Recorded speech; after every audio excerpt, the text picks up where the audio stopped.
let us tell you some stories here. This will soothe you a great deal, because you've heard us say that every subject is really two subjects. It's like when you activate a subject of physical wellness. You pick up the stick called physical wellness, and on one end of it is illness or lack of wellness, and on the other end of it is wellness. And when you activate the subject, it vibrates wherever you are on the subject. Do you know what the focus wheel is? The focus wheel is the best process that we know of releasing resistance, and in releasing resistance, allowing you to get into this vortex. And since the vortex is this spinning point of attraction where all cooperative components are being assembled, you want to be one of those cooperative components. So something happens and you can feel your negative emotion, which lets you know that you are being somewhat uncooperative. That's what negative emotion means. So the focus wheel is the process where you define where you are, which you were saying you were way over there in some cases, in the place of despair.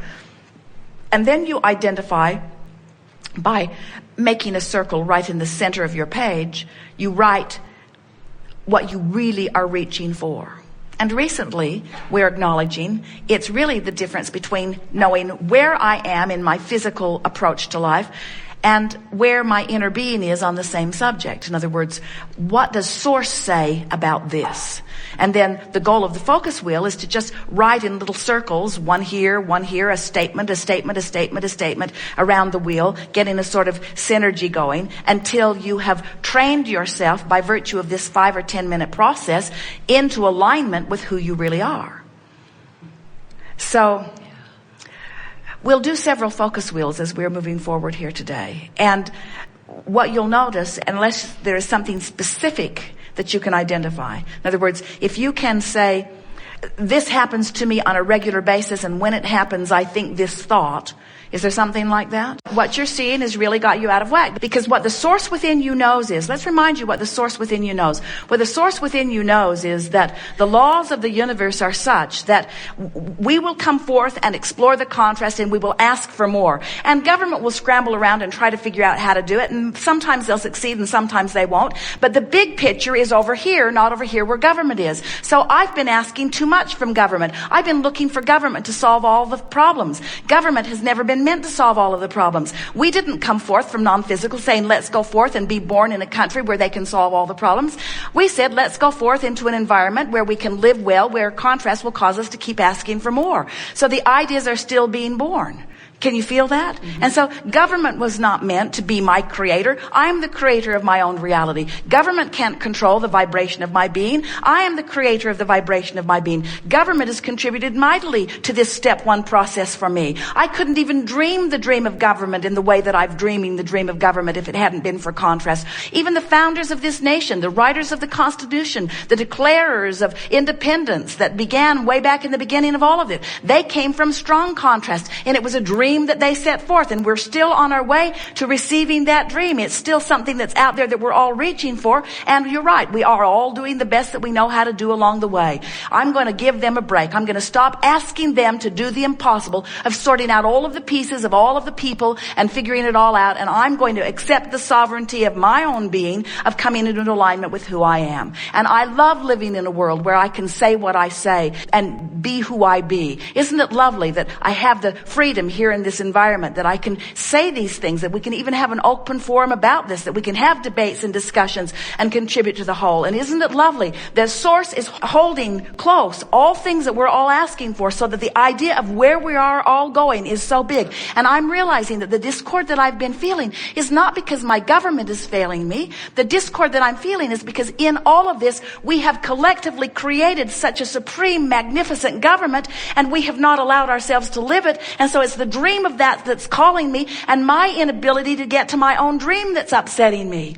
I'm not upset because government is failing. I'm upset because I've dreamed a dream that I'm not letting myself resonate with. So I'm failing my own dream.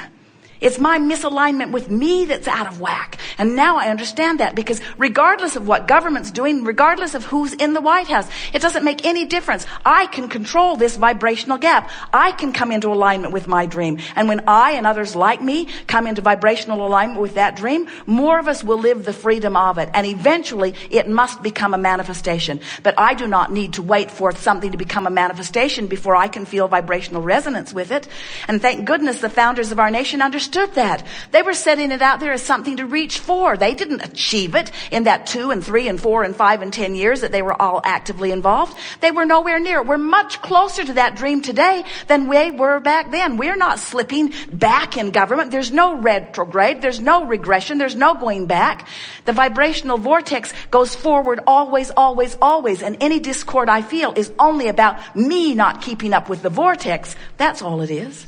So Jerry was he was a master of ceremony for a very large event. And it was in a stadium where thousands of people were gathering. And he knew that the Prime Minister would be there, and he thought, wouldn't it be nice if I had a picture of me with the Prime Minister? It would go very well in my portfolio. So he began telling people, I'm going to have my picture taken with the Prime Minister. And his friends, all of his normal friends, said, that's not possible. You're not going to have your picture taken with the Prime Minister. That's like the President of the United States. There will be security around. You're not going to get near the Prime Minister. And Jerry said, I'm going to have my picture taken with the Prime Minister. So he said it often enough, because even though he was not using those words, the feeling of having his picture taken with the Prime Minister felt wonderful, and the feeling of not having it felt awful. In other words, failure, success. So I continued to say, I'm going to have my picture taken with the Prime Minister. He said it to everyone who came near him. The waitress would say, what would you like? And he would say, I would like 2 eggs, over easy, soft, and I'm going to have my picture taken with the Prime Minister.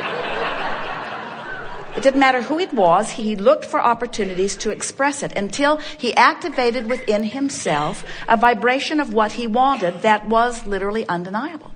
So then, in an out-of-the-vortex moment, he called a photographer and said, I'm going to have my picture taken with the Prime Minister, and I want you to take the picture. And the man said, you're not going to have your picture taken with the Prime Minister. And Jerry said, yes, I am. I'm going to be the master of ceremony, and the dignitaries will all be on the stage, and I will walk across the stage, and I will trip. He has a very good tripping act he can do.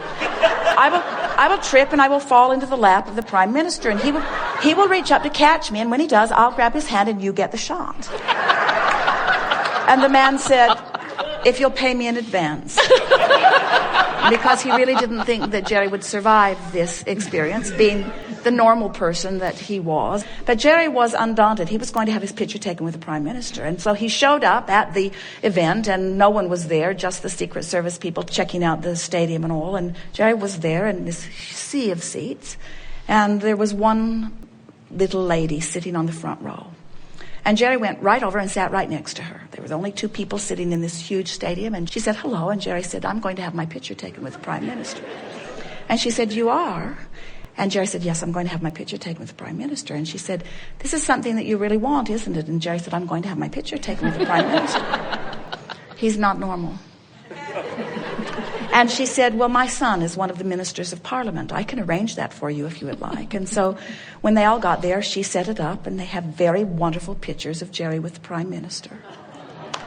Because Jerry was going to have his picture taken with the Prime Minister. And all day, every day, there are desires that you hold and people all around you who don't believe that that is likely. And when you listen to the normal people who don't believe that that is likely, one of 2 things happens. Either they train you to not believe it's likely, or you feel resentful of them trying to hold you back, and in either case you're out of the vortex, and in either case you don't get what you want, you see. Esther says to Jerry on a pretty regular basis, and proudly, I shine in a crisis. And we say, yes, because the crisis makes you focus. Right.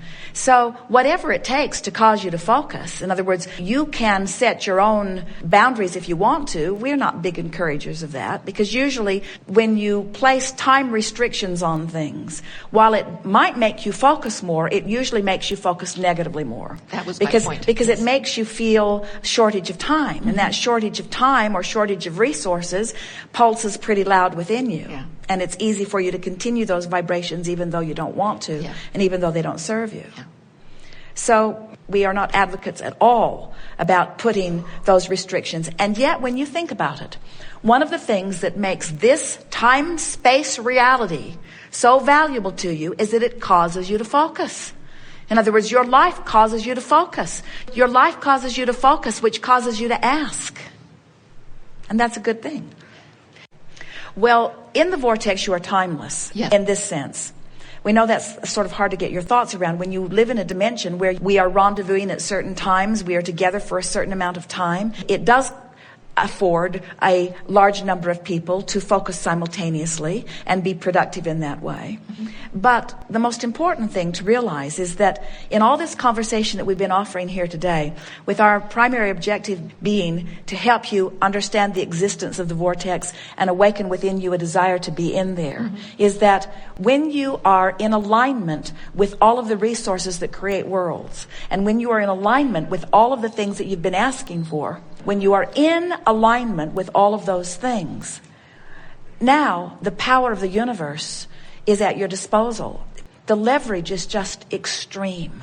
In other words, one who's in alignment with source or connected to that source energy or offering no resistance, or we're saying these in as many different ways as we can, or in the vortex. Someone in the vortex is more powerful than millions who are not. Mm-hmm.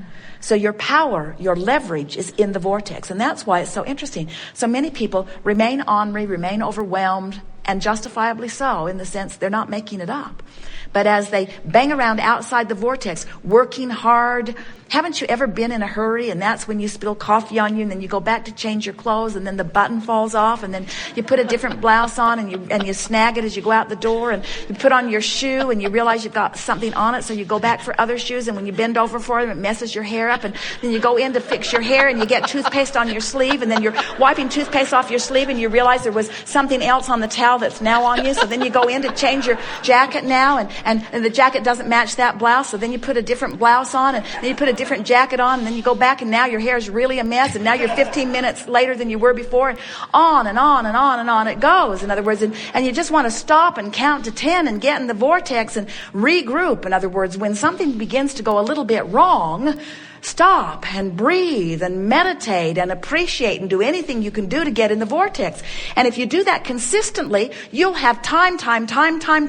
Ideas come to you. Clarity comes to you. In other words, if Esther gets in the vortex, then the book begins to come. But if she's out there saying, I got to do it, and I've got to set the time aside, and oh, the phone won't stop ringing, and I've got to put myself in seclusion, and you're breathing too loud. She'll even say to Jerry, your thoughts are keeping me awake. You're thinking. In other words, when you're outside the vortex, nothing can go well, you see. And when you're inside the vortex, everything does. You have power and energy and alignment. We've enjoyed this interaction. It has been a wonderful day. We have taken thought beyond that which it has been before, and we've accomplished our greatest intent in that we have alerted you to the existence of your vibrational reality. Now, you've known about it before, but you've never known about it this clearly before. And you've never known that this vortex, this creative vortex, this vibrational reality was spinning and gathering, collecting all cooperative components. And never before have you been so keenly alert to where you are in relationship to this cooperative gathering. As you're moving forward, it will be very helpful if you will say to yourself, am I cooperating with my hopes and dreams? Am I cooperating with the fuller part of me? And every time you catch yourself complaining, just laugh and say, nope, I'm not cooperating. Every time you feel negative emotion, just laugh and say, nope, I'm not cooperating. I want to be a cooperative component. I want to be a cooperative component. I want to be a vibrational match to all that I've been asking for. I want to be a cooperative component. I want to be a vibrational match to the source within me, to the culmination of all that I have become. I want to fulfill my reason for being here. I want to have step 1 moments. I want to acknowledge that Source is having step 2 moments. I want to be aware of the difference between a step 1 and a step 3 vibration. I want to acknowledge that it's all right for me to have step 1 moments. I want to know that it's okay to be out of the vortex. I want to make peace with where I am. I want to look for the positive aspects wherever I am. I want to make lists of things that feel better than other things. I want to make lists of things that feel good until I've increasingly improved lists. I want to activate within myself thoughts about things that feel good. I want the dominant thoughts that I think to be inside the vortex kind of thoughts. I want the majority of the beliefs that I hold to match the beliefs that Source holds. I want to relieve myself of the flawed premises that I picked up along the physical trail. I want